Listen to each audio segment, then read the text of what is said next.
Good morning, and thank you so much, Laura. Can you hear me? Yes, we can hear you very clearly. Okay, I want to greet everybody warmly and thank you all for showing up. This is quite a momentous webinar that we have put together, and we really look forward to your participation. And more importantly, we really want to showcase what has been going on in the background together, as well as the plans that we have for the future.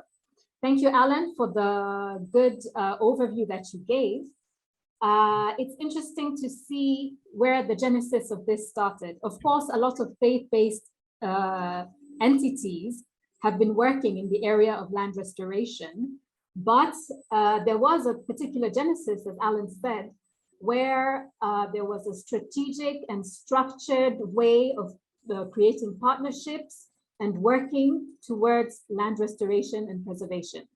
And so what I want to do now is to invite different organizations, representatives from different organizations, to showcase the work that they have been doing in the recent past, so that we can see what in practice, what does this really mean for faith institutions to work towards land restoration.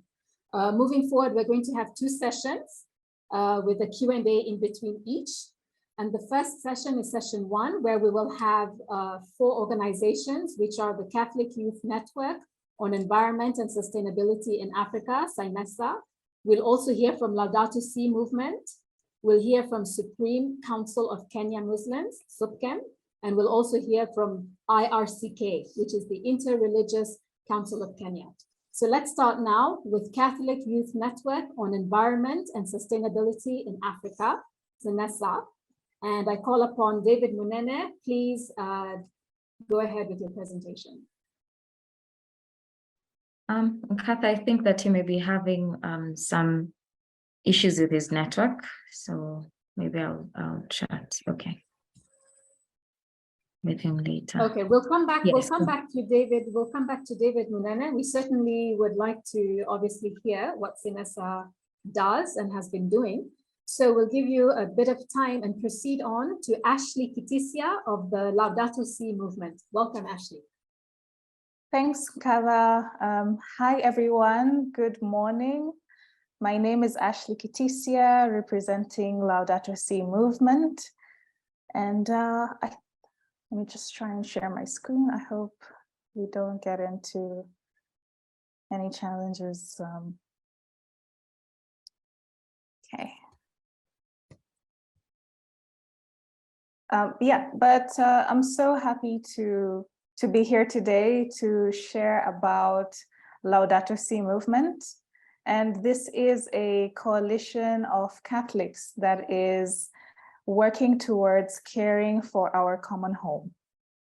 And the Laudato Si movement was started after the encyclical written by Pope Francis.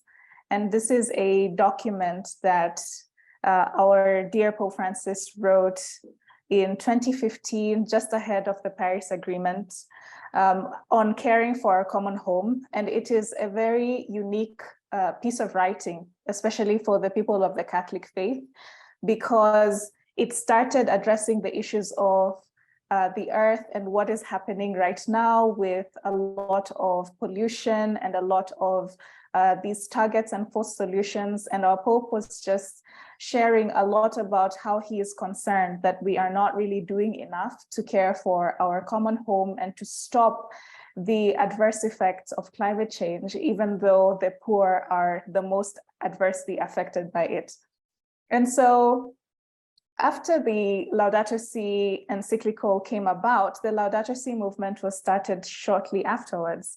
And this has been an organization that has been working in prayer, working with the spirit-led sort of programs, and also a lot of advocacy programs with people of the grassroots to care for our common home and to mobilize more people to care for our common home. So we work very closely with people from the grassroots who are referred to as Laudato Si animators. And anyone can become a Laudato Si animators. We usually have an online training that takes 6 weeks where you learn more about the Laudato Si encyclical, you learn more about praying and collaborating in order to change your lifestyle as a person and also be involved in making a local contribution towards addressing the climate crisis in your locality. And so we have a lot of member organizations and circles once you become a Laudato Si animator, which includes a Laudato Si circle or a Laudato Si chapter. And this is how our movement connects with various people and various initiatives to really implement the work of Laudato Si.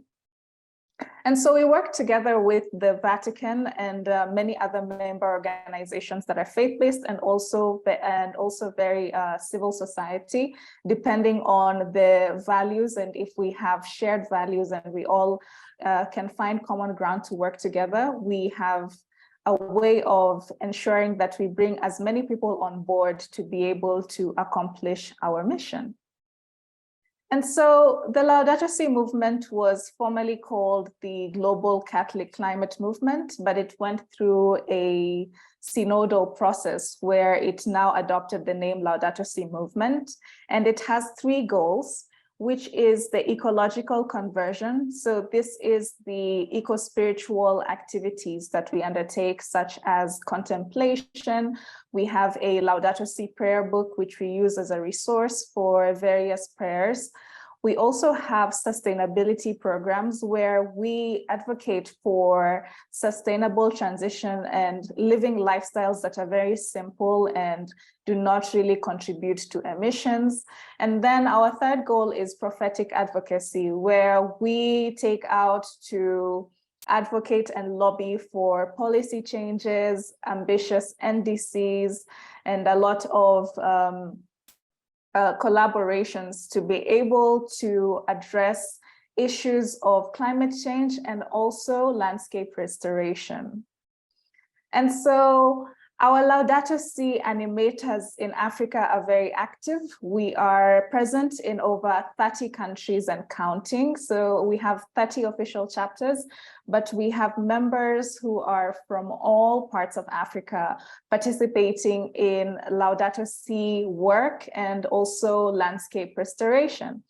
And so I'd like to share some pictures here of various animators. All these pictures were taken during Season of Creation, which takes place from the 1st of September to the 4th of October every year, where we have a almost month-long, 5-week-long practice where we carry out eco-spiritual activities together in various parts of the world.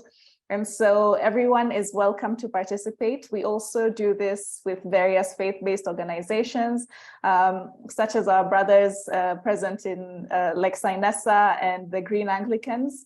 And we work on landscape restoration and other advocacy activities, all touching on climate change. And so this was in Kenya on the bottom left, where some police officers were gifted some seedlings. In Nigeria, there was a tree planting activity. There was a coastal cleanup and also some mangrove tree planting in Cameroon. And then we also had some trainings on how to manage the rainfall water during Season of Creation time. And this was also in Nigeria.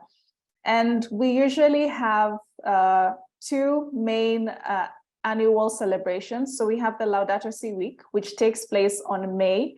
And it's a whole week to celebrate the release of the encyclical Laudato Si. And during this time, we encourage our animators to carry out various activities that they are interested in.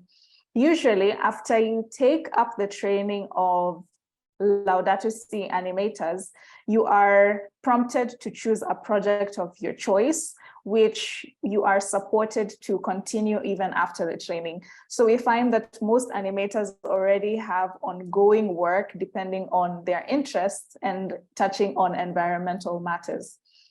And then we also have the Season of Creation, which I had just mentioned. This happens later in the year in September. And then we have the Laudato Si chapters.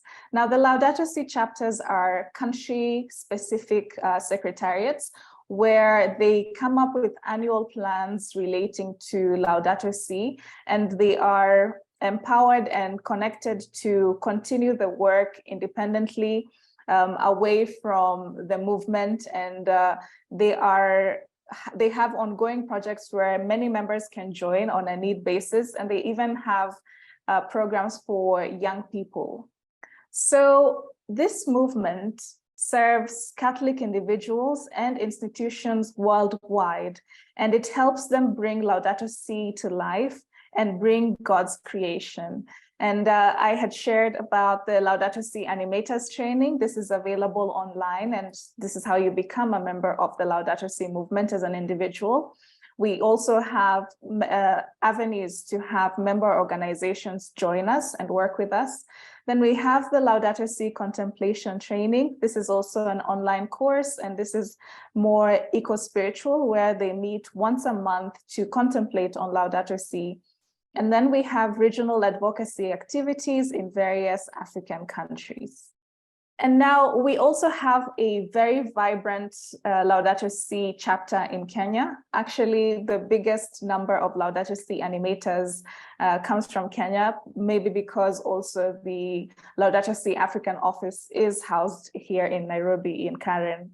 And during Laudato Si week, we have a lot of religious people, such as the sisters and the brothers and various congregations join and carry out restoration activities in their communities and also in their regions.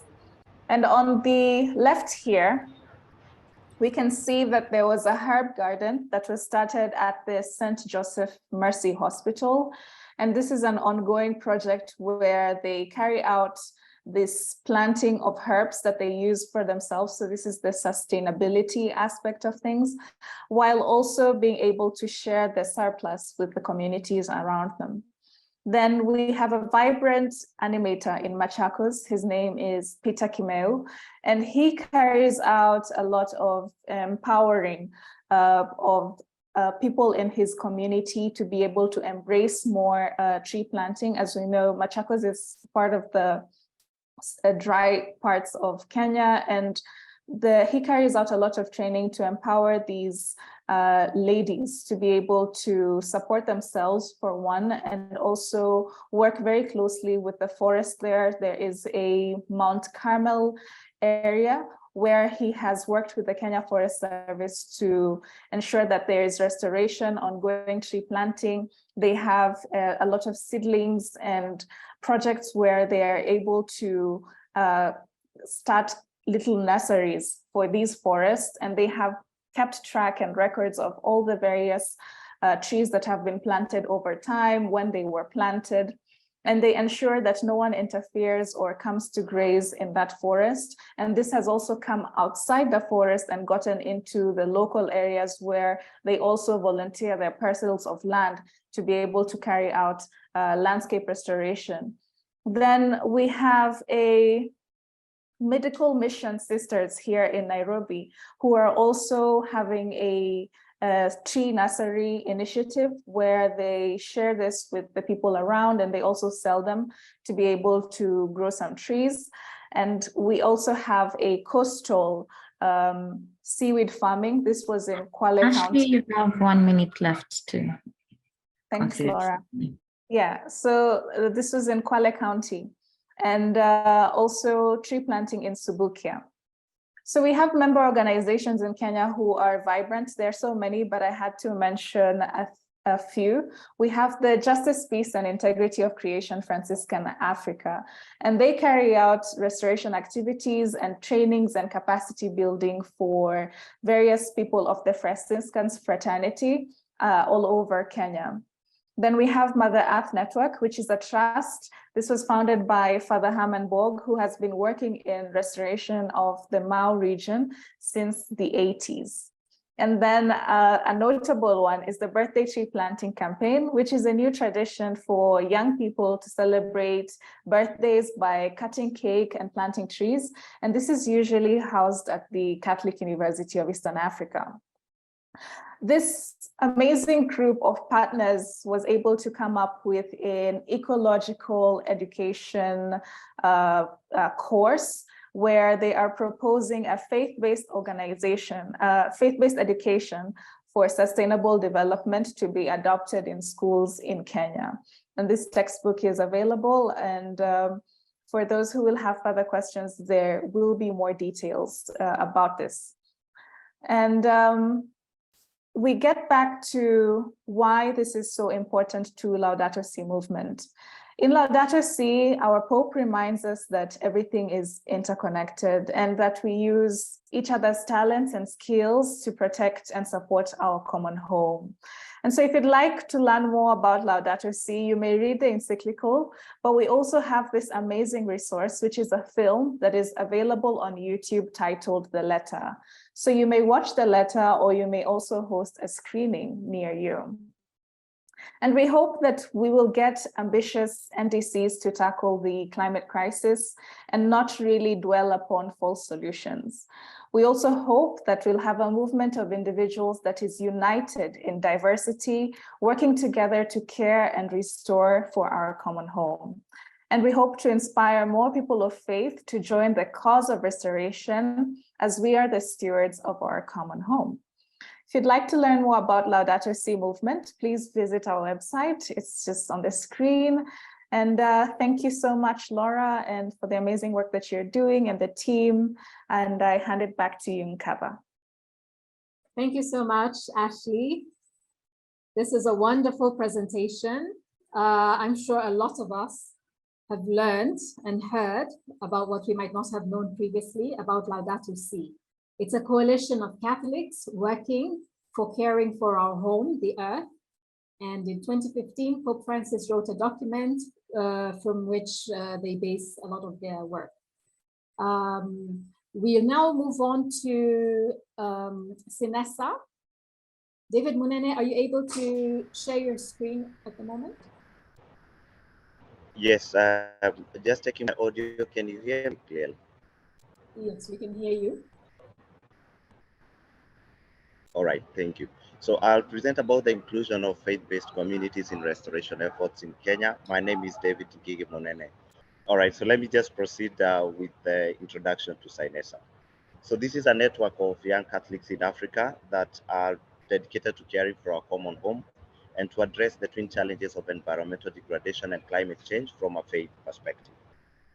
Our purpose is to nurture an ecological conversion in people, young people especially, and their communities that is deeply rooted in the Catholic social teaching principles on care for creation and especially preferential option for the poor, by developing an active network of young people that brings together the human family in pursuit of sustainable and integral development. Our work is tailored in 3 areas: formation and awareness creation, where we work to journey with young people to develop a holistic person that is conscious of the environment and can therefore engage in a journey of ecological conversion. We also advocate for things that we feel are not in line with the human dignity, and we also advocate for things that will be able to help us save our common home. But we also engage in local grassroots action, and this helps us now to engage with the communities on the ground. And I will proceed to share one of those local grassroots actions as an example of our restorative efforts. Our motivation is deeply rooted in the scriptures. It's a divine obligation. We understand that land does not belong to anyone. It is permanently God's and should not be sold out. Leviticus from chapter 19 and explains this very well, but in 25 it is a bit more explicit about even how to handle land ownership, because it belongs to the Lord. Every Sunday and during the main solemnities of the Catholic Church, we profess the Nicene Creed, or profess our faith, and in it we believe in a God who created the heaven and earth, and invisible, and that includes land. Catholic social teaching principles, especially on care for creation, call on us to make sure that we are good stewards of that which God created and saw that it was beautiful. It is inherently African as a young person and any other person that is Pan-African, that we believe as a person, for example, I came from the land and I shall return and forever connected connected with everyone that on this land. The now of God in our loins to those that we have already begun siring, we are responsible for handing over land that is arable, the land that is productive, land that is pleasing to them and to the eyes of God. It is the only way we can be able to become painfully aware and listen to the cry of the earth and cry of the poor, as explicated in Laudato Si, the people and people. I will give examples of how our restorative journey began with one of the projects that we worked on. In 2018, in Zambia, my executive director, Allen Otaro, and one of the deputy executive directors, Rui Modandazi, visited Kasisi Agricultural Training Center in Zambia and the Jesuit Development Farm to see what could be done in terms of restoration. On the picture on the left, you can see the difference between restored land and land that which has not been worked on from the background there. Now, when we did this, we also began now building capacity of our young people and their communities about land restoration and what they could do also to create green entrepreneurship out of the land that they perhaps are running away from to go to the urban centers in pursuit of jobs. Our restorative activities will focus on one project that was taking place in Kirinyaga County at in the Catholic Diocese of Murang'a. The Bishop of the Catholic Diocese of Murang'a, His Lordship James Maria Wainaina, was gracious enough to allow us to work on a 2-acre piece of land that would act as a demo site on good land restoration practices and organic farming. However, because the land is not located within the church compound, we felt that it was important for us to create a mini demonstration site within the church compound. And the first thing that we noticed is that there was scarcity of water because the area is very dry. And what we worked on was to restore a borehole or rehabilitate a borehole that was in existence but had stalled for quite some years. To the left, you can see that we were able to successfully do that. To the right, we are setting up a mini demo site together with the community, workers, men, women, and youth. After some time, we figured that we did not have adequate resources, for example, to run the project to the end. However, on the left, we were able to work on this mini demonstration site within the church compound, and it is being run by the youth who are now selling the produce to the congregants. And also the church is not paying now to purchase water for cleaning, and the water that we were able to generate out of the borehole now is being given to the community shopping center free of charge. We then handed over the equipment that we had intended to use on the 2-acre piece of land to the director of Caritas in the Catholic Diocese of Murang'a in the presence of the Vicar General. And I'm flanked to the left by our able Deputy Country Director for Kenya, Alphonse Muia. And to the right of Elizabeth, the Caritas Director, is another Elizabeth who works with us as the Finance Officer in Kenya. And this was done through after a mass on the land to pray for the land for productivity, as well as to bless the equipment and in the presence of the community that you are working with. This enabled, the handing over enabled a scale up. For example, on that 2-acre piece of land, we had dug, we could only do with the resources we had a 30,000 liter water pan. But after handing over to the Caritas, they were able to work with partners and groundwork that we had laid upon to drill a 1.5 million liter water pan that is also going to serve as a commercial fish pond where the youth and the community can learn about fish farming. The challenges and opportunities. Land access is a big challenge because people want to hold on to the land, and even when they see the promise of its restoration, they actually do not believe that it is going to work to the extent that it will remain their land.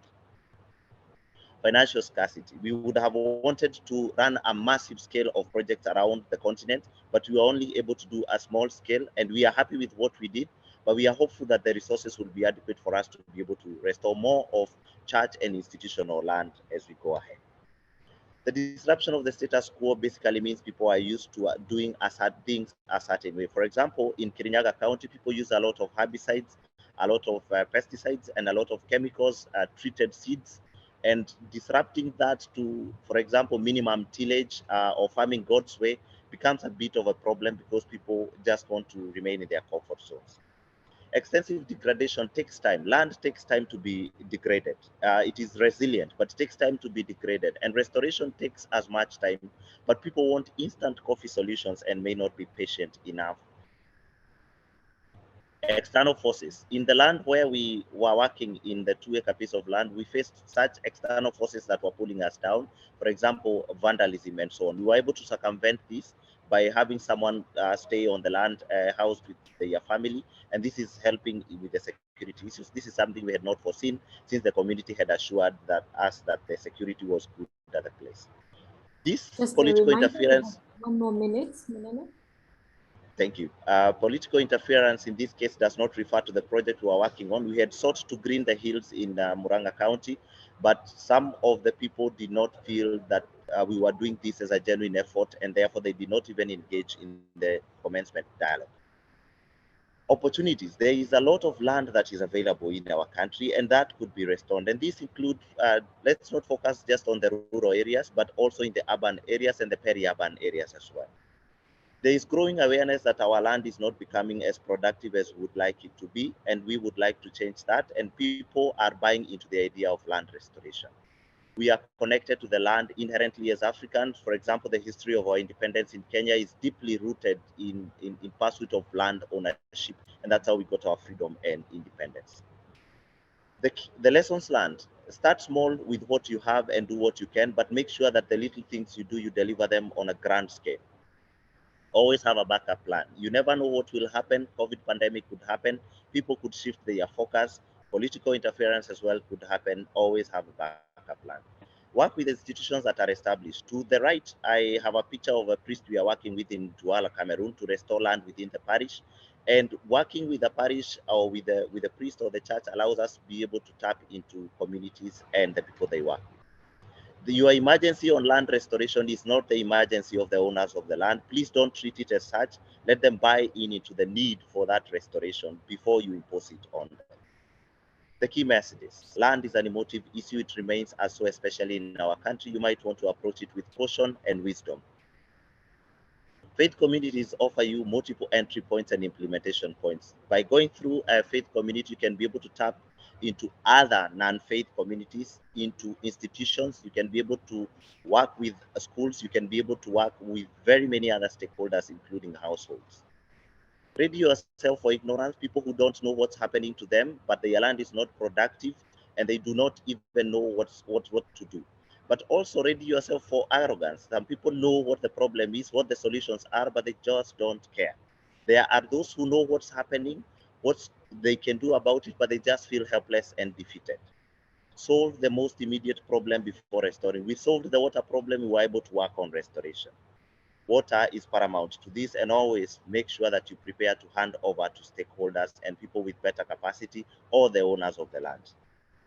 I take this opportunity to thank you for your audience, and if you want to get in touch with us, those are our contacts. Thank you. Thank you very much, David Munene from CIMESA. That was a great presentation and also inspiring in as far as you're working with the young people. The young people we have come to see, actually, they're very energetic, they're very committed, and really they're a key part of land restoration. In your presentation, you outlined the work that you do. You gave us key examples from Kirinyaga and Murang'a, and you have also explained very well that it's rooted in scripture and is inherently African. And what I like is also that as much as that's the case, you have also told us that some of the lessons learned is that it's also good to work with non-faith-based groups. They also have a lot to offer. And thank you for those photos. A picture is worth 1,000 words, they say. And really seeing that 1.5 million liter water pump really shows that, you know, together, a lot of work can be done in this area of land restoration. Okay, thank you very much, David. We're going to move now to the next presentation. We have from SUPKEM, Hakim Khalid, Supreme Council of Kenya, Supreme Council of Kenya Muslims. Welcome, Hakim. Good morning, everyone. My name is Hakim Khalid from SUPKEM, Supreme Council of Kenya Muslims. And I will be showcasing what the council has been doing in regards to restoration activities in Kenya. So before I kick off by showing you what we are doing as the council, I want to introduce you to our organization and to actually show you what SUPKEM is all about.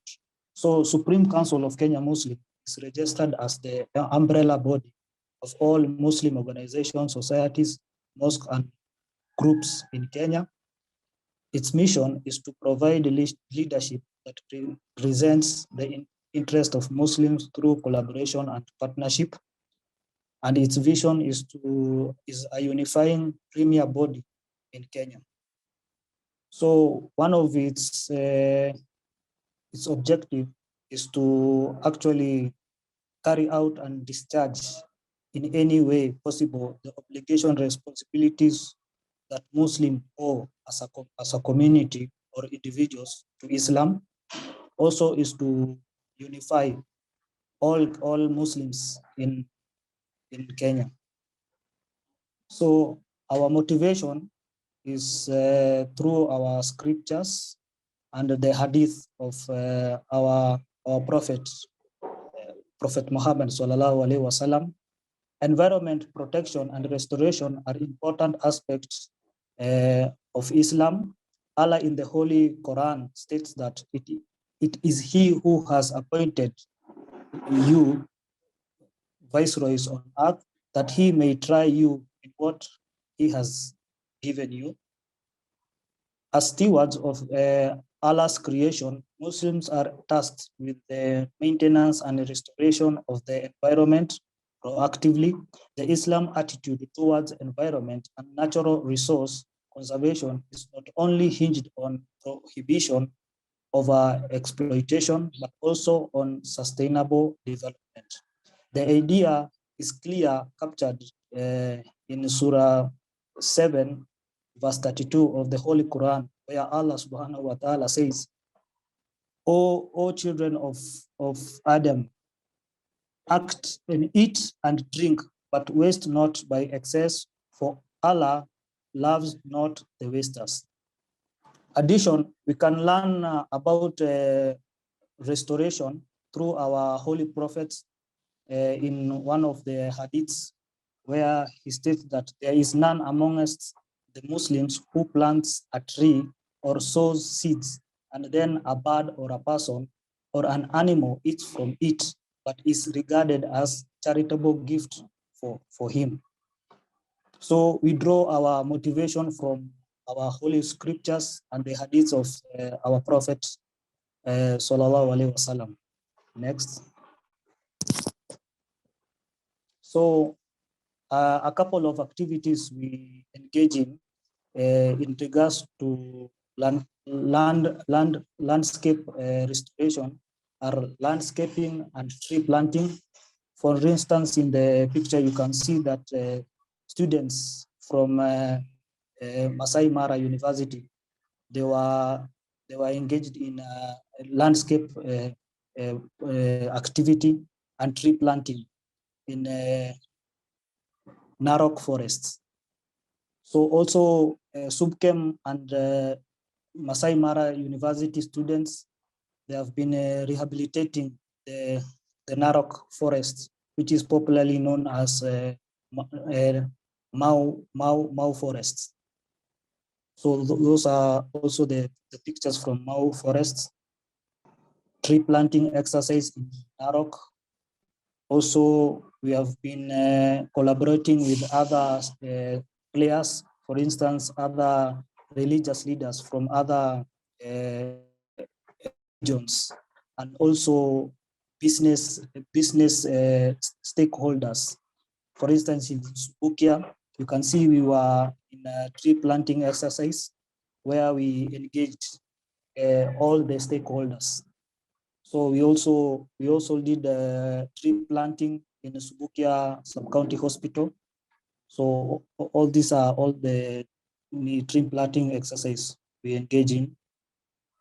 Also, we have been rehabilitating the Kenyan coast, whereby SUPKEM and other Christian leaders have been engaging in growing of mangrove along the Kenyan coasts. For instance, in the picture, you can see that they were doing the rehabilitation of Tudor Creek at the Kenyan coasts. So also as SUBKEM, we also do cleanup days. For instance, we did one in Subukia. So also we do climate change workshops where we sensitize the public on the importance of climate change and the best mitigation and adaptation measures and action they can take. So we also do the forums like climate change forums where we involve all the stakeholders and the community so that we educate them on the importance of climate change and the best agricultural practices. So why faith-driven land restoration is necessary? Faith-driven approach in land restoration is important because it promotes the understanding that land restoration is a viable way to improve livelihoods, enhance food security, climate change resilience. Also, faith institutions and leaders play a pivotal role in land restoration movements due to their influence and resources. In many occasions, faith organizations are efficient implementation partners because they can mobilize, raise awareness, and influence behavior change with tremendous ease as they are trusted by the communities. So the future plans on land restoration. So we are planning to mainstream environment conservation in all activities and ceremonies such as weddings, graduation, during Quran recitation competitions, Eid celebration, where participants are encouraged to plant at least a tree, developing an environmental training manual with Islamic teachings on conservation of an environment, conducting training of trainers, TOTs, for religious leaders and Muslim societies and organizations around the country, conducting workshops around the country on environmental protection, conservation, and land restoration, training youths, women, and persons living with disabilities on environmental issues and building capacity by offering them with the seed capital to start up tree nurseries and landscaping business, scaling greening activities in schools, hospitals, bus parks, and recreation centers. You have 1 minute, Khalid. Okay, thank you. So the kind of support we require, okay, one is financial support in sowing and maintaining seeds, publication and environmental journals and training manuals, capacity building programs and workshops. Also, we need support in training, best farming practices, and proper adaptation and mitigation measures and actions required to respond to climate change. So I thank you for that, and I'm looking forward to your questions. Thank you. Thank you very much, Mr. Hakim Khalid. That was a wonderful presentation. And it's very important that everyone in attendance has gotten to know more about SUBKEM, what SUBKEM really is and what it does. And really it's wide involvement in land restoration. We're really happy to hear that you promote conservation activities, even in activities that are, that happen in the community, even at the family level, such as graduations, wedding ceremonies, and so forth. Thank you so much for that presentation. We're going to carry on with our program. We're a little bit behind schedule, and we want to make sure that we include everything that we have planned. So instead of having our Q&A after the IRCK presentation, we will just continue. And what I'll ask is that the presenters look in the chat and try to answer the questions that are relevant to them. On our side, the technical team will also try and extract some key questions that we can bring up to the presenters and the panelists at the end. So we are not going to do a Q&A session after the next presentation. We will just continue with the other presentations because of time. And so now I'd like to call on the IRCK to give their presentation. We're going to hear from Anthony Blaze from the Interreligious Council of Kenya. Anthony, welcome. Yeah, thank you. Thank you so much, Nkatha, so much Alan, Dawa, Laura, and the team for organizing such a great workshop for us to share what religious leaders are doing, the faith communities are doing. I am Anthony Blaze. I'm a program officer at IRCK. IRCK is Interreligious Council of Kenya. Specifically the Environment and Climate Change Program that strives to promote environmental conservation and climate change management at places of worship. There's a lot that we are doing, but I will only focus on reclaiming our green because the discussion here is about land restoration and tree growing. We also have other initiatives like our Sacred Waters that looks at water ecosystem and how to fight plastic pollution, marine pollution. But I'll go straight to my presentation. So reclaiming RCK is a coalition, and thanks Ashley, Hakim. I've also seen Pastor Jack, Madam Sujeta, who are all members of RCK. RCK is a coalition of all major faith communities that works to deepen interfaith dialogue and fellowship among members for a common endeavor. And the common endeavor is to mobilize resources and their moral resources to address degradation and climate change. Just a reflection, if I may just say that we are made up of the Supreme Council of Kenya, SUPKEM. You've heard from Hakim, the Seventh-day Adventist, SDA, National Muslim Leaders Forum, NAMLEF, the KCCB. You heard from Ashley, Laudato Si.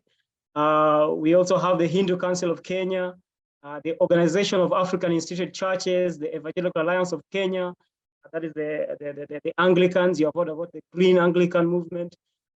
We also have the Shia and the National Council of Churches of Kenya, who are members of RCK.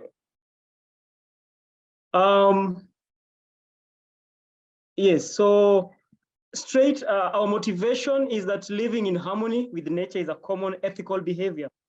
It's a common ethical behavior advocated in our teachings and scriptures of all, not just Kenya faith traditions, but across the globe. And this is particularly pertinent today at a time when we are faced with so much crisis. I think this generation is climate change and degradation is the current modern crisis we are facing that affects us negatively everywhere, regardless of your faith. Yes, and another motivation is that around 84% of the population, that is really a motivation, is affiliated to one or more of the religions and spiritual communities in existence today. So even those who have joined, you are aligned, you're affiliated to one or two or three, to one of those religion. So if we can actually mobilize the faith people, we can address the issue effectively. The faith people also own a very big chunk of habitable land, which unfortunately have been degraded, giving them immense leverage to contribute to the SDGs, particularly SDG 15, that looks about land and control. There's efficient land management. The FBOs in our region, in Africa and Kenya, actually 60% of schools, we own them. as faith people. We have the faith-based schools. And so we can address degradation, restoration through SDG 4, where education and capacity building is pillared. FBOs, faith people, are able to equip and deploy there are many adherents to volunteer for a good cause. I think it's one of our presenters who talked about financial constraints as a big hindrance, and people of faith, knowing that every Friday we go to hutbahs, every Saturday we go to our churches, and Sunday we go to our churches, we can volunteer. We can do this for our Creator.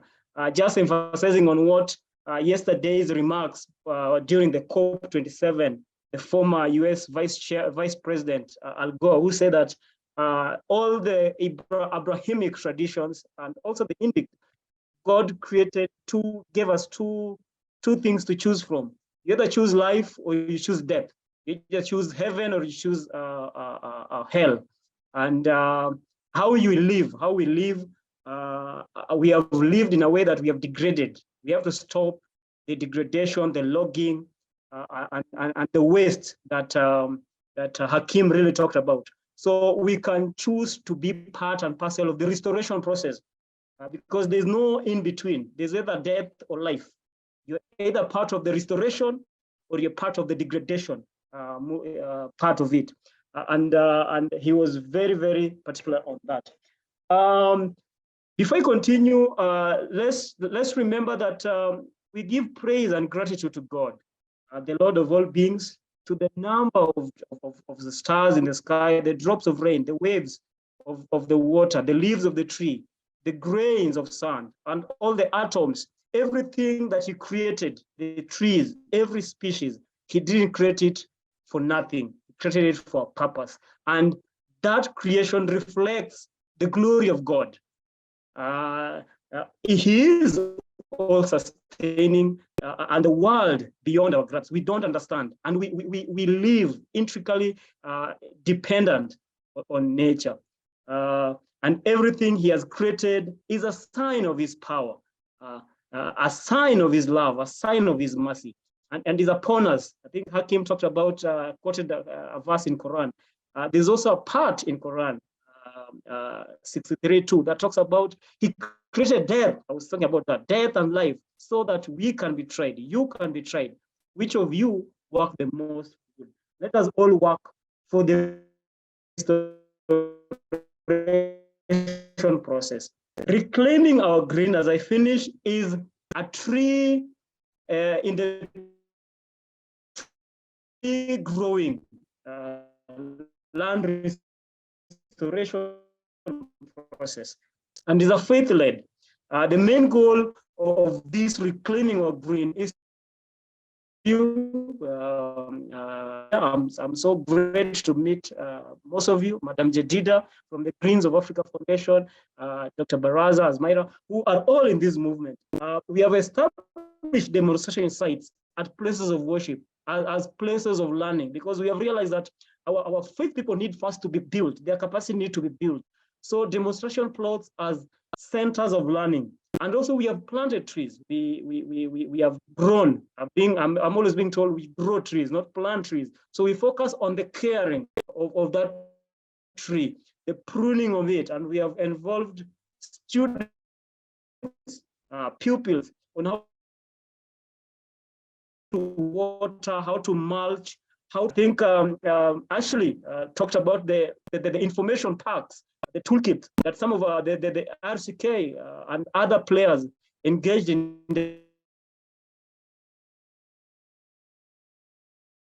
Okay, I think Anthony's audio is having problems. He had 1 more minute remaining, but I think he really has been able to give us a very good outline of what they have been doing. This is great to hear from him about really how big of a pool the IRCK is. The Interreligious Council of Kenya, under it, has the National Council of Churches of Kenya, SUPKEM, the Hindu Council, and many, many others. And out of these organizations, some of them even have schools under them. So really, this really shows us that we have almost the whole population under the faith-based networks. In fact, he even gave very accurate statistics saying that 84% of the population belongs to one of the world's religions. So this shows really the, you know, the amount of work that can be done, the progress that can be made when we start with faith-based organizations. Thank you very much, Anthony. I hope you can hear us, even though we were not able to hear you anymore towards the end. Asante sana. Next, we're going to proceed with our next 3 presentations. We're going to have the Minda Trust, we will have the Eleka Trust, and then we will have Olive Branch Mission. And then after this, we will see how to manage our time and then have a Q&A possibly after that, before proceeding to our last session. So for now, I want to welcome the Minda Trust. We have Mariam Wamboi, Zuhura Juma, and Halima Halmoud. Welcome. In the meantime, as she's sharing the screen, I just want to introduce our topic is Mkoko ni Uhai. Mkoko meaning the mangrove tree. Our organization started as a lobby group in 2008. Then it was officially registered as a trust in 2009. Our specific objectives are to contribute to land reforms debate by actively lobbying and advocating for expansion of the policy space in rural and marginalized communities to proactively engage the duty bearers. There's the promotion of peaceful interfaith engagement and collaboration with multi-agencies. And then we are advocating for economic empowerment of women, including but not limited to education, health, and business opportunity platforms. We facilitate and strengthen strategic linkages between grassroots-based organizations and marginalized groups with the land non-state actors. Our motivation to engage in restoration is, Dawn, I see you're still struggling with the presentation, but I can still continue. Motivation to engage in restoration is the Quran. The Quran glorifies nature and wildlife as an earthly heavens, which is a mirror to the rich forest of the paradise above. In the Islamic faith, the environment is similar to good faith towards humanity and indeed God, since as Muslims, we all believe that. And Allah has told us in Surah 2, verse 60, he says, and do not commit abuse on earth, spreading corruption.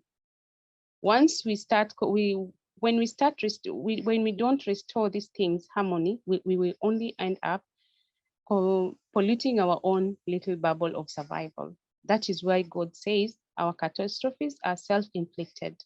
Corruption has appeared throughout the land and sea by what the hands of man have earned. As if to give a wake-up call. Guys, can you hear me? Yes, we can hear you perfectly. Oh, thank you. I thought I was speaking alone. No, we're all listening attentively. Okay. As if to give up a wake-up call, people are told this catastrophic process can heal and eliminate social and natural disasters through belief and respect for human nature. You remember Allah has said we do not cause corruption, but once we cause corruption, there's another verse that says that so let them test part of the consequences of what they have done, that perhaps they will return to their righteousness. As in, what it means is that now we are doing restoration because we had already learned the degradation. So now we are suffering because we caused the catastrophes on our own. So the activities that we're doing right now, we are working with the fishermen to preserve mangrove tree, since it's a home for fish. And the research has said that the fish is reducing from the sea, which is increasing poverty level within the fisher farmers community. Within the mangrove, some of the fishermen plant beehives. They keep beehives as well as sell honey as an income generating for their groups. we have managed to plant more than 200,000 plus trees in a span of 4 months. We've done this in Mtwapa, Matangoni. This is in Kilifi County. There's Mtwapa, Matangoni. There's a place called Maya, Mtongani, and there's a small island that is called Kadipiteni in Matangoni. So we've done that in those villages. We encourage another activity that we're doing is that we're encouraging the community to do kitchen farming, as well as so as to reduce kitchen expenses, which some of the members have already started, and they're saying that it is helping. Like there's this plant, the eggplant. I normally say it in Kiswahili inaitwa biringanya. So some of them are planting mabenda inaitwaje in Kizungu, okra. Some of them are planting okra, tomatoes, and eggplants, and it has changed their life at some point. So as an organization, we have seedlings that we plan to distribute to the mosques for land restorations in the religious institutions. You remember within the last meeting that we said that we will talk to some of the religious leaders for them to divert the water that is being used for ablution, so that the water is not wasted, it goes to the trees. Some of the religious leaders have already started doing that. As I've said, some of the, there's a photo now that the screen is not coming on. So we have photos of kitchen farming, we have photos of mangrove planting, and challenges and opportunities that we have. One of the challenges that we are facing as a group is that the community has lack of knowledge from the on the significance of land restoration. They cause land degradation because they burn charcoal, they harvest soil, and they harvest sand from the land as a means of income generating for the majority of the community members. An opportunity would be we create awareness on the significance of land restorations, including creating opportunities for alternative income generating activities. For example, if one has to build, if one cut a mangrove tree for building purposes, because by the end of the day, we have to use the trees for sometimes at some point for building purposes, one should plant and nurture at least 2 or 4 mangrove trees. Another opportunity will be, now that we are working with the religious leaders, we work with the religious leaders to preach at the religious institutions about land restoration and its benefits. Advocate for existing laws on land to be implemented, and then work with the learning institutions and then include the children, since they're the next generation that we're expecting that is going to restore land. The lessons learned. For some of the lessons learned is that we have learned that the religious, the faith and traditional leaders are the best to spread the gospel about land restorations using the scriptures. We've heard from IRL that they are using the scriptures to preach about land restorations. So I think will be the best, the religious leaders would be the best because they'll be using the scriptures, and everybody knows that the religious leaders, when they speak about verses within the Quran, the holy books, people take them as the gospel truth. The community can practice land restoration as long as there are benefits attached to its business and envisioning green, which is green pockets. So if they see the benefits of doing the land restoration, I think this is going to be a good opportunity. Then involving the learning institutions and land restorations is good for this and the future generations, including indigenous trees and its benefits. Like at the coast, we have the neem tree. We have the neem tree, which it's said that it cures more than 40 diseases, though the research is still going on. So we have trees that have benefits. So another lessons that we learned is that working with different stakeholders is in different regions fastens the spread of the knowledge on land restorations. So the key messages the Prophet ﷺ used to say about this, about the environment. The world is sweet and green, and verily Allah is going to install you as entrusted with preservation and distribution of God's creation in it in order to see how you react. Based on this hadith, one on many reasons we can extract is that the Prophet ﷺ showed much care and concerns towards the environment and aimed at caring and protecting it wholeheartedly. One of the key messages is conserve our resources as much as possible. Plant trees as a means of good deeds, because in Islam you're told if you do a good deed, then it follows you to the grave. So keep the environment clean and safe. Practice sustainable consumption whenever possible. And lastly, care for all Allah's creation. Our collaboration. Minda Trust is collaborating with COAST Education Center, COEC, planting trees, empowering women and youth on peaceful coexistence. MICA initiative was formed, MICA initiative whereby we formed the interfaith approach in building peaceful coexistence in our community. Since then, we have been working together as an interfaith entity to create awareness on different issues in the community, including land restoration. During the planting of the trees, we invite Eleka Trust through MICA initiative. We work with different stakeholders within the government, including the Fisheries Department, the Kenya Forest, the Kenya Wildlife Services, the county, and the national government. Thank you. Are there any questions? Zura and Halima can add something. Thank you. Thank you so much, Mariam. That was great. Zuhura or Halima, please go ahead if you're ready. Well, I just want to thank you. Yes, I just want to thank Mariam so much for the great representation she has done on behalf of the Minda Trust. And I really liked the title of your presentation, Mkoko ni Uhai. Mkoko ni Uhai. Mkoko is, yes, it's a mangrove tree. Yeah? It's the mangrove tree.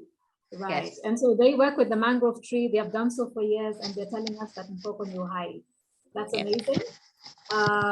Just as an overview, the Minda Trust works actively to advocate for laws and policies that contribute towards land restoration.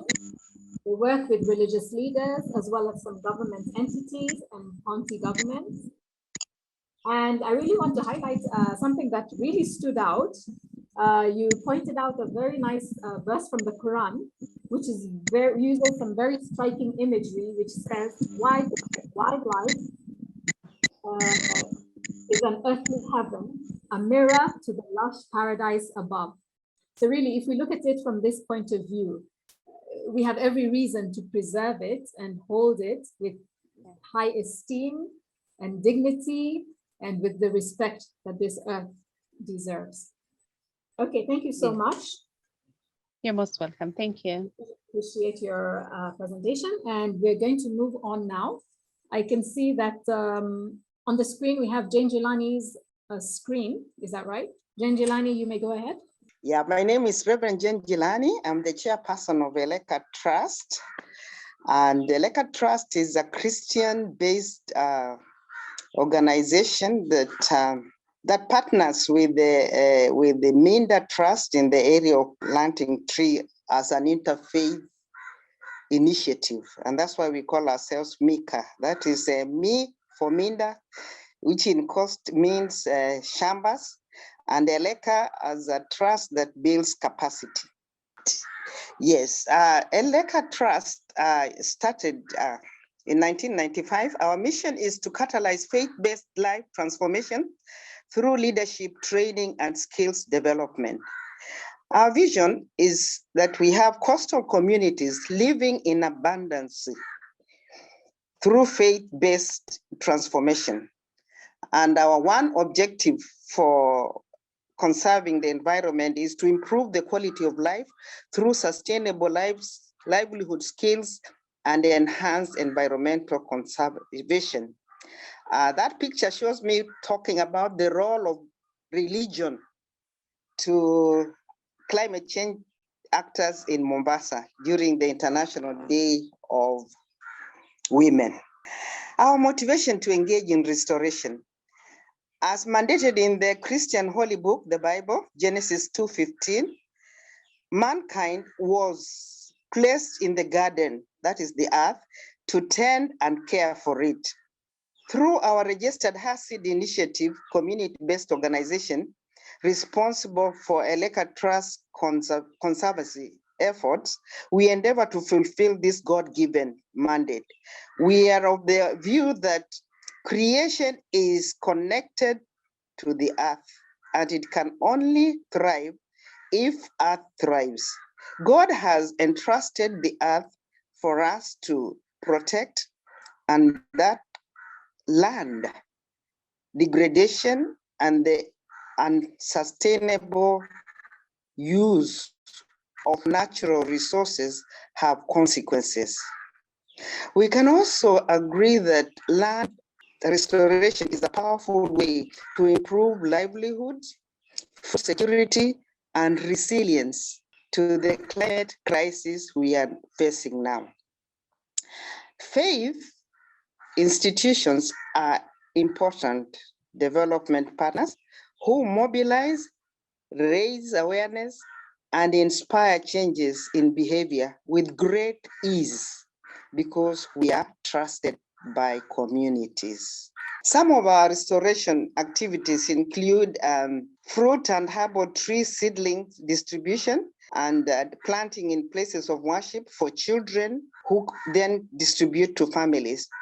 We have kitchen gardening using desalinated recycled water for women in ASAL coastal communities. And Mariam has already alluded to the mangrove tree planting for all. You can see that even 5-year-olds in that picture are having a mangrove to plant. Religious leadership capacity building for landscape restoration. Faith communities congregate daily, weekly, monthly at various meetings to which they come voluntarily.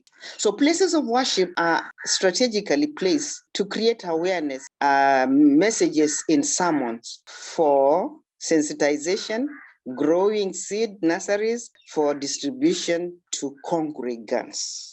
Next, those are some of the pictures. You can see there a 3-year-old planting a mangrove tree. And the next one is the lady on that picture lives in Voi, and Voi is dry and parched, and she grows exotic indigenous tree seedlings in order to distribute to faith communities. Our challenges and opportunities. Most places in urban settings don't have any space left, as most is used in buildings and concrete walkways. The concept of desalinizing wastewater from washing clothes and utensils has been taught and has taken root. Women groups sensitizations is important. Ashes are readily available as a resource to desalinization. Because what we do is we ask women to put 20 liters of dirty water where they use 1 kilo of ash and leave it for 12 hours, then use the same water to use in their kitchen gardens, which Mariam has already alluded to. Then training religious leaders in restoration of degraded land in ASAL regions of Kenya require resources. This partnership of financing and regreening among faith is yet to be realized. Nurturing nature and looking at planting trees as an act of worship is an opportunity that the church or faith-based institution can tap into. This is certainly, or especially true in looking at trees as a peace-building mechanism. Conflict in Africa is often due to resources from earth. Tree planting can be a restoration of resources, and that's providing security and restoring peace.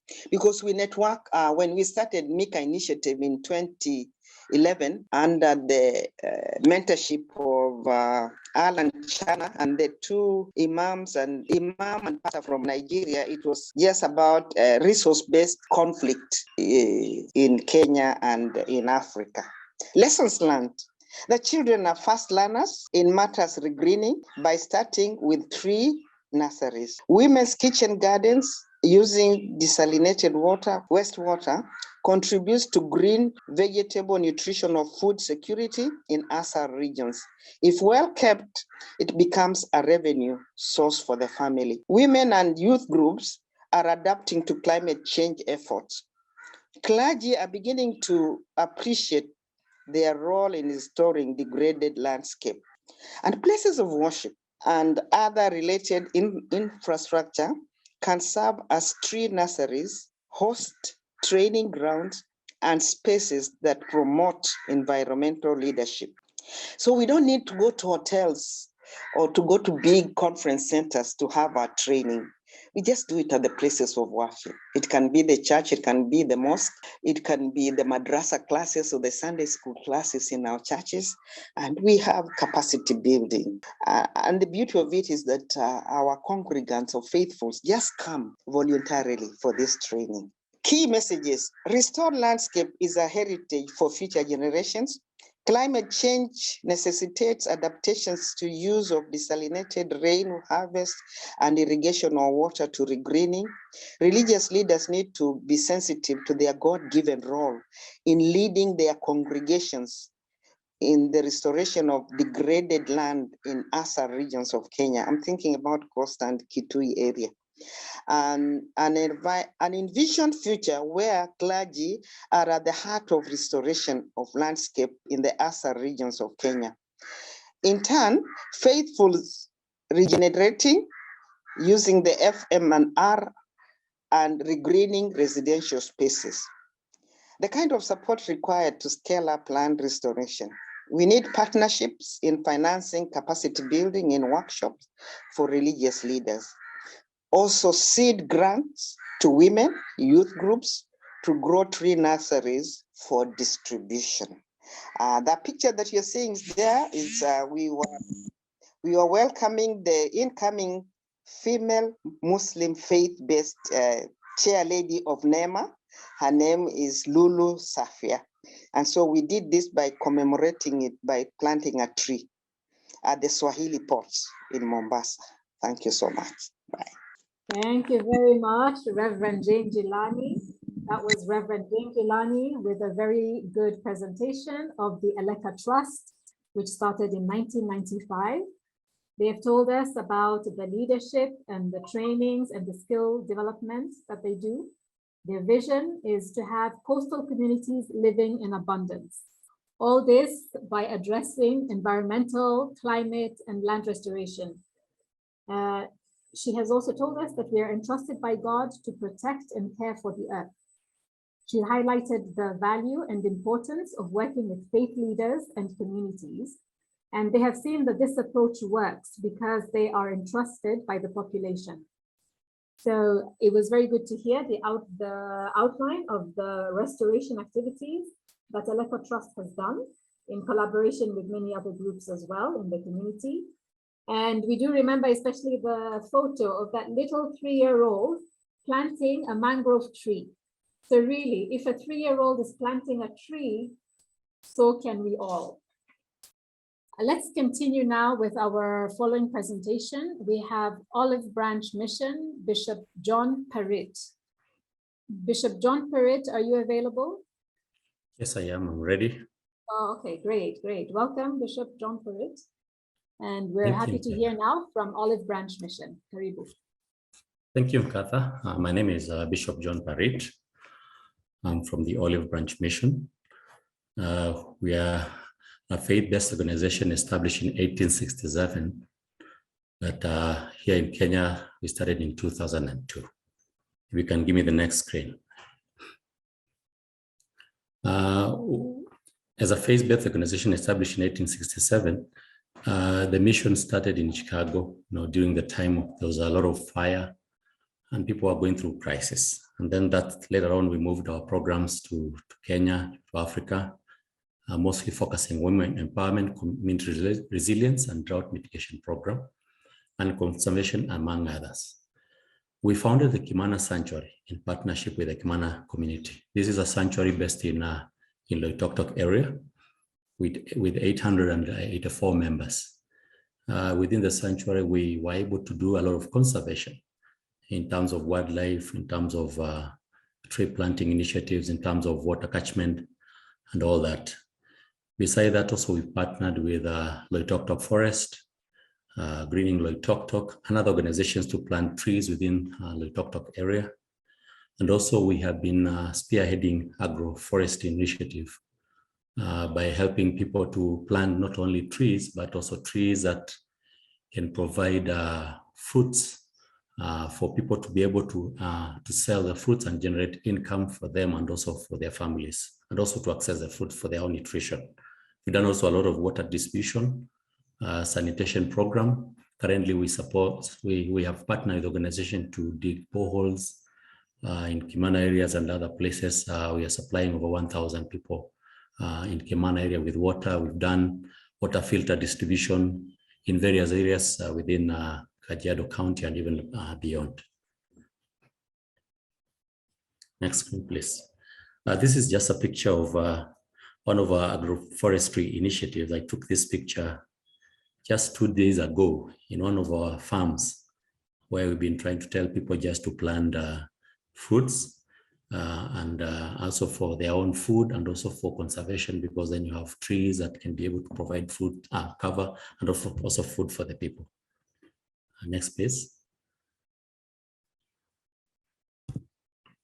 Is it possible to make it a little bit bigger?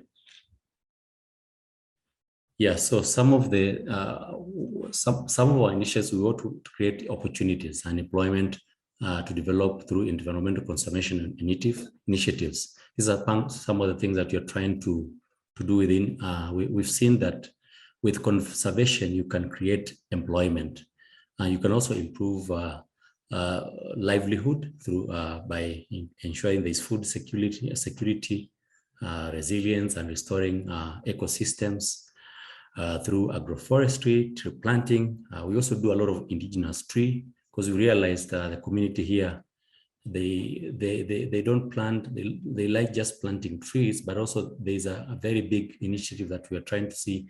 There are trees that are disappearing from the horizon, and we're trying to encourage them to plant indigenous trees, to do also restoration of community forest, among others. We also advocate for tree planting and nurturing tree by individuals, community, public, and also private institutions, government agencies, among others. For example, we've done trees with the police, we've done trees within the prisons, we've done trees in churches and even schools, those kind of things. We also want to increase community engagement and agroforestry through training and capacity building. We realize by training, and a lot of people are able to understand that there is a lot of benefit they can get through agroforestry, and also that helps us to restore the environment.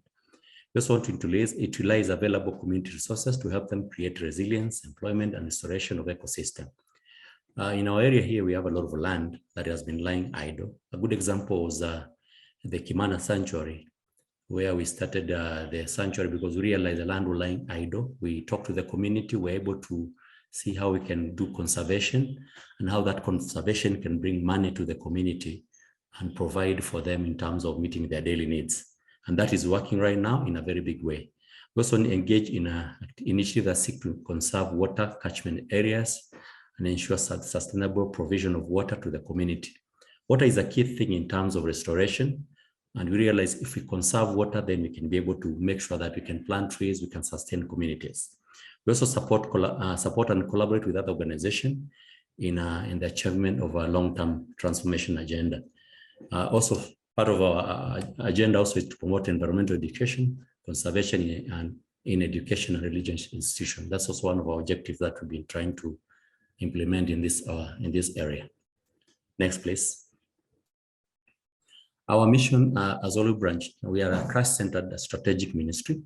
We are committed and engaged in life transformation, development, restoration of individuals, families, communities, and also very importantly, also ecosystems around the world. Ecosystems in terms of the natural environment and the fauna and flora. Our vision as Olive Branch is to seek to inspire hope, life transformation, sustainability, and resilience to individuals, communities through its various climate change initiatives. That's our vision statement. Next, please. Why do we, one of the things that has motivated us to engage in motivation, in restoration of the environment, is because we see that all regions agree that the nature is an act of divinity and should be treated as such. Nature is divine. Spiritual leaders at all levels are critical to the success of the global solidarity for an ethical, moral, spiritual commitment to protect the environment and God's creation. Also, the leaders like us can engage in different ways to ensure that they are on the forefront of restoration, because people really look at their leaders to give them direction. What is also so profound for me is leading by the front, walking the talk. Leaders must be the role models in restoration to environment to ensure that they inspire change that can be emulated by those they serve. We also at a stage that the world is grappling with the effect of climate change. First-hand experience, I have seen both wildlife, wild and domestic animals die out of biting drought. Last week, I was just driving across different areas within our entire Loitoktok, and we were counting thousands of wildlife dead, thousands of cows. The drought situation is very dire here. And so we decided to give water and food to the people. So a lot of people are going hungry right now. So the congregants in our churches and our religious institution in drought-stricken areas fail to access spiritual nourishment because they don't come to our institution at this time of drought. At such time, you realize there is need for leaders to step up and provide the much needed hope. That's what we are doing. This is just an aerial view of an area which is not far from where we are, Sompet. This area used to be forested, but right now you can almost see there is barely not a single tree left. And next slide, please. Part of our restoration activities, last year, I spearheaded a massive tree planting exercise, and we planted 120,000 trees in Kajiado South alone through various initiatives with the county government, with the other ministries like the government, institutions, and all that. We're able to do all this planting. We have a nursery that we've been distributing these trees from. We also through partnership with Greening Loitoktok. That's one of the organizations that is doing a lot of tree planting within Loitoktok. I'm a member and I'm a founder member. We have since set up 20 seedbeds in different locations to nurture trees for distribution within our communities. We also do reforestation with KWS in the Loitoktok region. Beside that, also reforestation initiative with the Loitoktok prison staff and the Kimana Sanctuary wetlands. One more minute, Bishop Hurt. Very clear. It's just a picture of last week we were distributing water to a community that was seriously affected. Next slide. We have also other restoration activities that I've mentioned. Among others, we founded other organizations, partnered with other organizations, schools, institutions, to start greening clubs with a focus on planting and nurturing trees in those institutions. Next. This is just one example of a farm that we've created where we are using drip irrigation and we're planting trees as a source of enhancing food security within this area. We're training people that you can use water through irrigation to enhance food security as part of our initiative. Next. We also done rivers, part of the restoration that we do, rivers and also catchment areas like the Kimana Sanctuary and such. We've been doing a lot of restoration activities. Next. Some of the challenges, as you can see there, the area is undergoing a huge subdivision right now. And the indigenous people have been subdividing their land. So that means the original areas that have been forest are changing now to be farming land. In the process, people are cutting down trees, and that's really affecting the conservation areas that we are doing right now. Another way is water is a big challenge right now. And also we have restoration programs are very labor and capital intensive. So funding is also a challenge right now. Next, please. Some of the communities that we're working with as a communities, as an area that is becoming less and less for wildlife, there's always going to be a lot of conflict. You can see that picture there, the monkey telling us, I think we are supposed to be telling the monkey, but the monkey is telling us, beware. Next. Some of the opportunities, there's a lot of funding that through climate change that we are realizing through other NGOs and the government. We're also planting of food trees, create restoration activities. Also, the restoration efforts have opened new opportunities for employment to the locals and through our nurseries and sanctuary, among others. Also, we have a lot of individuals that are embracing planting of trees. The last one. That's some of the lessons that you've learned and the key messages that we want to pass to you. When you plant a tree, you plant hope. Climate change is real and it's happening right now, among others. Next, please. That's a picture that's very important. We need to take care of people and the wildlife and our environment, very critical to our nature and our restoration effort. Next. Thank you. I think as we are saying there, he who plants a tree plants hope. Thank you very much. And I'm so happy to be in this forum. God bless you very much. Wonderful. Thank you so much, Bishop Farid, for your presentation and for telling us about the Olive Branch Mission. I'm sure many of us have not known about it before. It's actually a very old organization with roots way back in 1867 in the US. And really, I want to commend you especially for highlighting the current drought situation in the country. Here we are, faith communities, faith leaders, faith actors, and there's a drought in our own country. So thank you so much for bringing that up and to show, and also for showing us what you guys have been doing practically with the people affected at the moment in this drought. Thanks for that. We're now going to proceed. We're trying to rush a little bit because of time. We want to end on time, but we also want to include all the panelists that are here on board. We're going to move on now to our next presentation. We have the Green Anglicans. David Odembo, are you ready? Yes, I'm ready. Thank you so much. Asante, karibu. Good afternoon, everyone. It's a great opportunity. I'm David Odembo from the western part of Kenya, specifically Anglican champion, Green Anglican champion, restoration, and of course, the issue of the involvement of faith-based organization in landscape restoration in Kenya. You're most welcome. So basically, Green Anglican is an organization that started in South Africa, actually with a global concept of the whole Anglican religion. Basically, Kenya was the third province to actually adopt these, and Mumias happened to be the second in the year 2018 that we adopted the Green Anglican.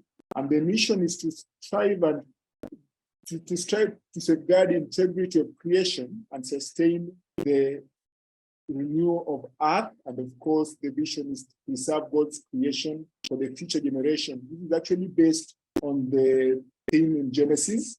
That is the first chapter of Genesis, whereby we are given green plants for food, basically. That is what we're trying to promote. And as you can see, we're engaging youth, among others, to help us do that. Next, please. So basically, the objective is, we have many objectives, but basically, tree planting is one of them, but we are actually promoting responsible management of the environment, the encouraging of use of forest and farm management, and of course, the Anglican response and productive for the beneficial interaction with the environment. And then, of course, we are also promoting the adaptation of clean and affordable renewable energy. These is things like biogas, among others, and then, of course, promote justice in Kenya and the world in terms of climate change. And then, of course, just to provide, to conserve God's creation in the environment that we have been given, and especially in the western region of Kenya. So what motivation we have in terms of restoration? We find that we are God's people, and we are passionate about care of the environment, as it's a call that we have been told to do, especially in the book of Genesis, but also this is to demonstrate the different approach that we are advocating for. And this is the farming God's way. And this is actually promoting things like organic farming, which are milestones that we actually really passionate about through our Anglican Development Services, which has branches all over Kenya. And this is actually one of the pioneer things that we're doing. And then, of course, the other motivation is the unfortunate things that are happening as a result of human activity that are contributing to unsustainable utilization of resources and hence destruction of Mother Nature. And this, of course, having diverse effect to the whole globe as we're speaking. So basically, the SEK of Anglican Church developed a strategy to try and streamline the climate change and disaster risk reduction that led to the launch of Green Anglican Movement. And you'll find that in the around 40 bishops that we have, each and every bishop is actually the green ambassador of what we are calling Green Anglican Movement. And then, of course, us as congregants, we are actually there to help sustain this movement by actually embracing what we are being taught to do as envisioned in the objective. Next, please. So what are we doing?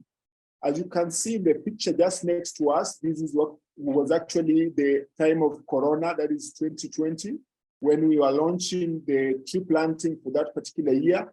And you can see those are Sunday school children and our Sunday school coordinator actually planting a tree.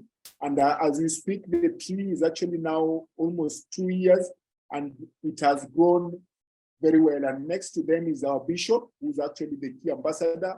But we are saying that we are not only planting trees, we are planting to nurture trees for them to grow. So we plant with a mark that that child who's planted the tree will come back and say, this is what I planted and it has grown. And then, of course, we're also doing things in regards to collection and recycling. We normally do cleanups. And then, of course, promotion of green energy. We are talking about biogas. And then we are talking about energy efficient vehicles, among other things. And even stoves that are actually using little amount of firewood. And then, of course, we are also promoting green gardening and seedlings. And then, of course, climate smart enterprises. This is actually embracing blue economy because here in Western Kenya, we have a lot of rains and a lot of water. So we are thinking about being smart in ensuring that we actually do some enterprising on them. And then, of course, we are promoting also entertainment centers and sport areas. These are areas that we segregate, especially in the area where we have an arboretum where people can come and camp and also just enjoy nature as they're doing it. And then, of course, we're also promoting the use of open restaurants. These are open areas that we set aside to be in areas that you can enjoy nature, but also be able to do something in tandem with nature so that we don't destroy it, but use it to propel our activities. Next, please.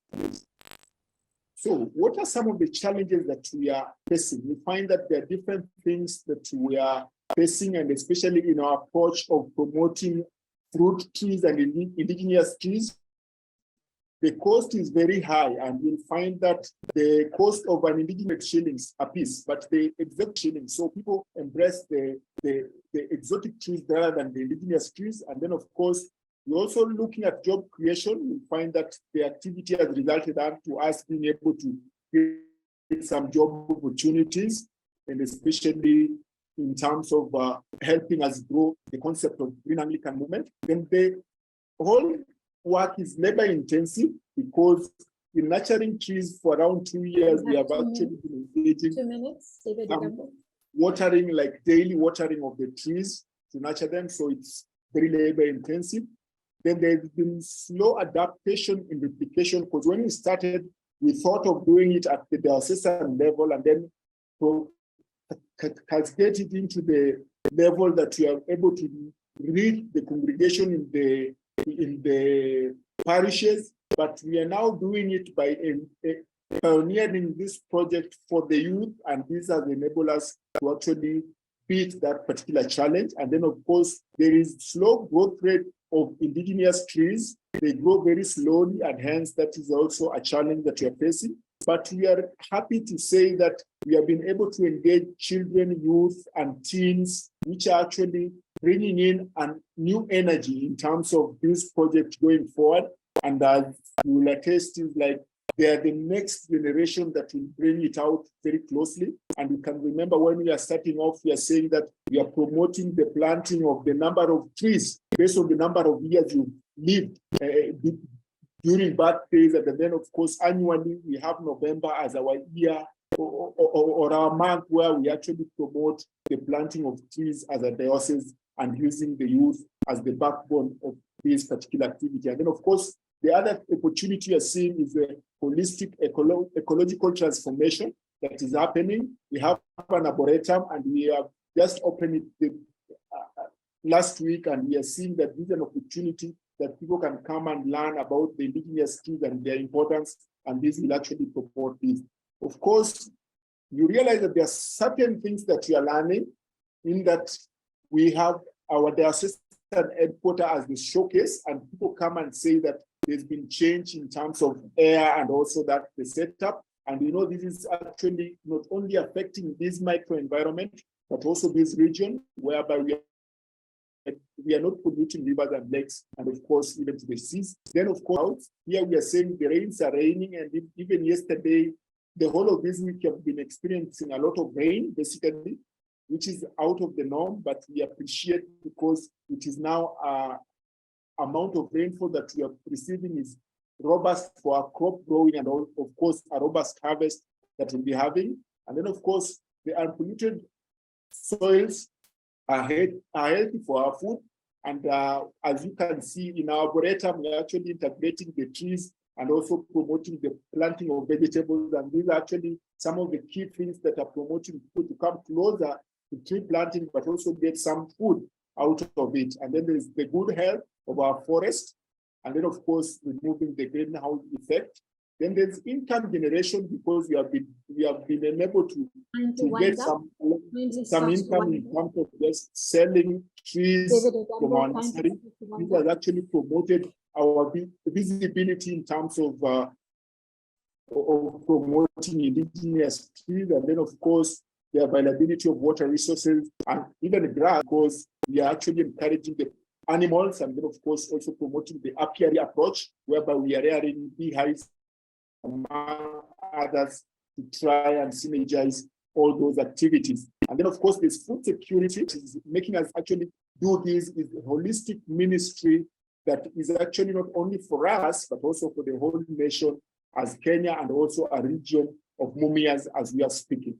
So what are the key things that you are learning? You find that we are engaging departments, and these actually the youth department, children's department. We actually have the women ministry and the men ministry that actually engaged in bringing the earth. And then, of course, we have our development arm, which is the Anglican Development Services, both in the Western region and Kenya. They have been a key pillar in terms of just highlighting what we are doing, but also participating in building up the tree nursery and the world. And of course, these are great benefits not only to the congregants in Mumias, but also in Kenya as large and even the world. And then, of course, the repercussions of not trying our best will be catastrophic. And then we see that this is an opportunity for us to do things in a small way. I can picture what I've done for myself, basically after Green Anglican. This year, I was able to plant almost around 80 trees. We call them Siola, or they are called Nile tupulin. And I was able to plant these and even grow some of the fruit trees, which are actually key in terms of just growing fruit trees, which actually enable me to actually do something that I've learned from the church and do it at home where I'm living. And then, of course, the Anglican decade theme, which is a holistic ecological approach, which is an important part, or will play an integral part in not only the ministry of the church, but also the wholesome transformation of the nation Kenya. I think that is what I had for you, and thank you for the opportunity. Thank you so much. Thank you very much, David Odembo. That was a great presentation. Mostly, I must thank you for inspiring us with telling us about the planting of 80 trees. That's not a small feat. Congrats on that. And I want many to follow your steps on that. Asante sana. Yes. So we've heard quite a few things from what the Green Anglicans are doing. They work to safeguard the integrity of the environment and the earth, and they encourage good farming and promote climate justice in Kenya and around the world. And they also have something they promote called Farming God's Way. And they also do organic farming. Thank you very much. We're going to carry on now with the next presentation. This presentation is from Ms. Ruth Gitahi of World Vision. They have a very innovative and interesting program that they do called Empowered Worldview. This program is a syllabus which actually helps people to become enabled from their core, from their mind and their hearts. And we have actually partnered with them, with my organization, Oiko Diplomatique, and we have encouraged people and shown them how they can actually be self-sufficient from very little resources. Because after all, the resources are all around. We just don't see it. So I want to welcome Ruth Gitahi now to tell us more about what this is about, the Empowered Worldview. Karibu, Ruth Gitahi. Thank you very much. Please confirm that you can hear me, Nkatha. Yes, we can hear you very well. Okay, thank you very much. Yes, I'll go ahead to talk about Empowered Worldview, but before I do that, allow me to talk briefly about World Vision. World Vision is an international partnership of Christians, and our mission is to follow our Lord and Savior Jesus Christ in working with the poor and the oppressed to promote human transformation, seek justice, and bear witness to the good news of the kingdom of God.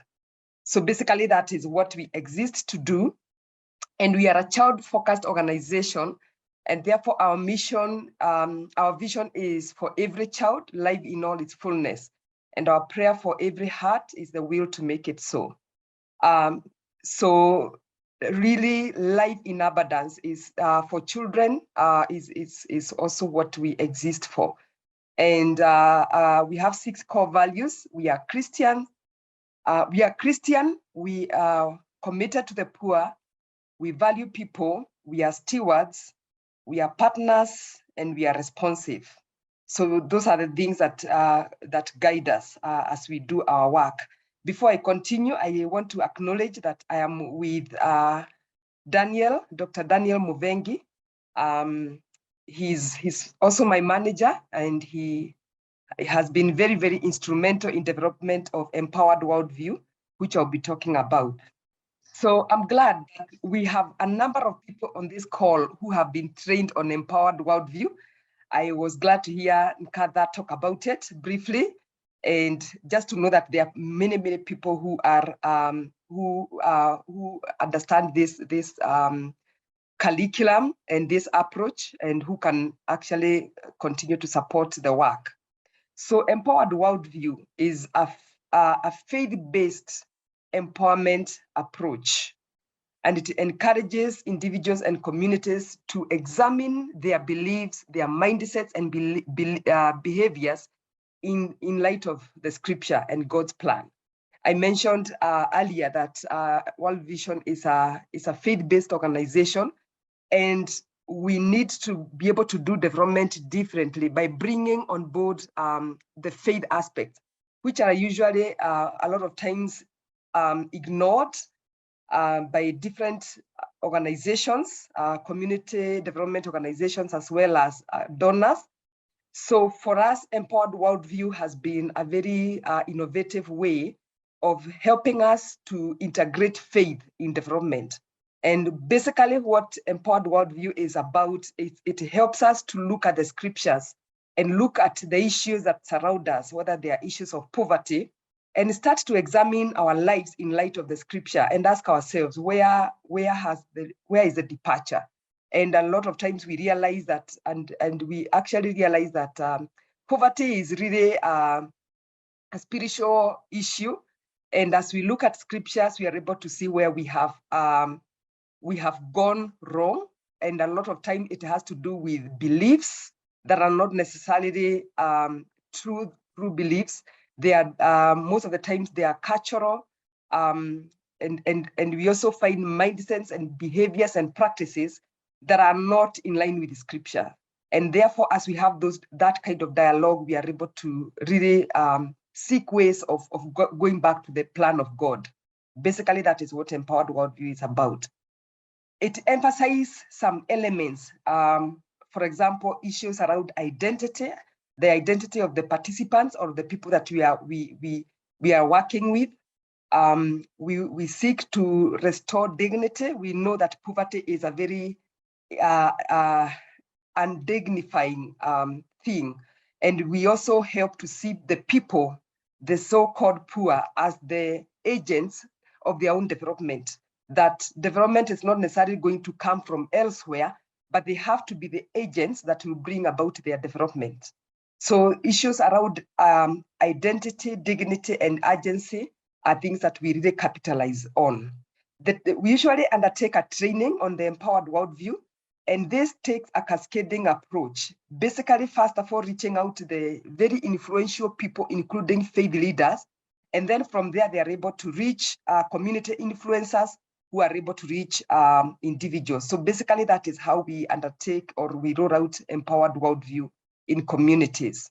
So I know there are many who have not been part of this training in this call. And just to summarize what Empowered Worldview is about, we actually have an image of a house as we think about Empowered Worldview, and there are key things that we normally focus on. So we have the foundations upon which we build all our discussion. Number one, Empowered Worldview employs faith reflection. As I talked about earlier, it's a faith-based approach. So we use a lot of reflection on the scriptures. It also focuses on the local assets. I mentioned that we emphasize the agency of the community or the participants in their own development, and therefore we help them to see or to explore what assets are already at their disposal, what is already in their communities. And then we emphasize a lot on working in communities or working in togetherness to be able to bring about changes that are meaningful. And then also the role of relationships, working in relationships.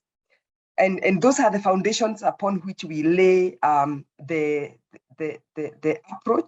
And then we have some 5 key pillars. We talk a lot about identity because we believe very strongly that poverty has a lot to do with marred identity, or where people really have lost their sense of identity. And therefore we especially make use of Genesis chapter 1 to talk about our identity. We talk about vision and help the participants to come up with their own personal visions as well as community vision. We talk about the role of compassion and relationship. And I remember at one point where we were having a discussion around environment, and somebody helped us to know that you can actually have compassion for the environment. They were helping us to know that actually even trees, they have emotions, you know, and actually even the scriptures talk about the creation groaning. And therefore we start realizing that we need to deal with the environment with compassion. We talk about relationship. And at the end of the workshop, we really have to come out of there with an action plan to be able to do what it is that we have agreed during the workshop. So basically that is how the training takes place. And then the rest of the work is really to follow up and support the participant to ensure that they are following through with their actions. I mentioned earlier that Empowered Worldview is a faith-based approach. It was developed with a Christian perspective or from a Christian perspective. And it has continued, actually, it has been adapted to other faiths. But basically, when we talk about, when we go through Empowered Worldview, from a Christian perspective, I have mentioned that we focus on Genesis chapter 1. And when we are talking about environmental or faith-based land restoration, Genesis chapter 1 is still very instrumental. For example, we reflect on, the fact that the creation was made or created by God, and he said, let there be. And then the question, then we start asking ourselves, what should then be the role of man who has been made in the image of God as far as in vegetation or trees are concerned? Then we also reflect on the fact that when man was created, he was given plants or trees for sustenance, for food. And this also triggers a lot of reflection about the issue of food security, because we can see here that first God created the vegetation, he also made man, he also gave humanity plants for food, and we have done what we've done to the environment, and we find ourselves in a situation where we are now food insecure. So what should be the right approach should be in regard to this? Is it to pray or to do something about the environment that we have so we were to rely on for food, which we have destroyed? And then we also reflect on the fact that we have been mandated, and actually the tilling and taking care of the land was among the first commandments that God gave man. So again, what should be our role be? And then we also reflect on other scriptures, both in the Old and New Testament, that talk about creation. We also reflect a lot on the local assets, and people are able to see that actually trees are among the most available resources, that things that we already have access to. How can we harness those for the well-being, for our own well-being? When we do root cause analysis, which is part of the Empowered Worldview training, we see a very close relationship between poverty and land degradation. And therefore, when we develop action plans that are based on that problem analysis, we have to ensure that we are including actions that have to do with environmental restoration. So where environment and land-based restoration is concerned, these are some of the reflections that we hold in the Empowered Worldview workshop. So yes, a bit of work has been done on land restoration. I'm glad to see Bishop Parat on this call. We've worked very closely with Lemayan, who is one of his followers in the regreening initiative. And we have a story here that I'm not going to open, but basically they are doing great work in terms of the regreening, including, for example, using, doing land restoration around barrios where, in celebrating the lives of the people, if somebody was 50 years, they plant 50 trees. And I think these are some of the things that we can also borrow. We have also done some work in Elgeyo Marakwet, working with Major Sei and his community. We started an initiative of land restoration of Keio Valley. And as I mentioned here, quite a number of people, our participants, have been trained so that we can move together using this approach. Lastly, what are some of the opportunities moving forward? One, we are looking at an opportunity of integrating Empowered Worldview with FMNR. FMNR is very, very successful, but once we bring on board the scriptures or faith reflections, I think it's going to be very, very successful. Because one of the things we have learned is when it comes from the pulpit, it gets done. But the other thing that we have seen is that a lot of people did not see, including pastors and bishops and other faith leaders, did not see environmental protection as their mandate. They thought it's for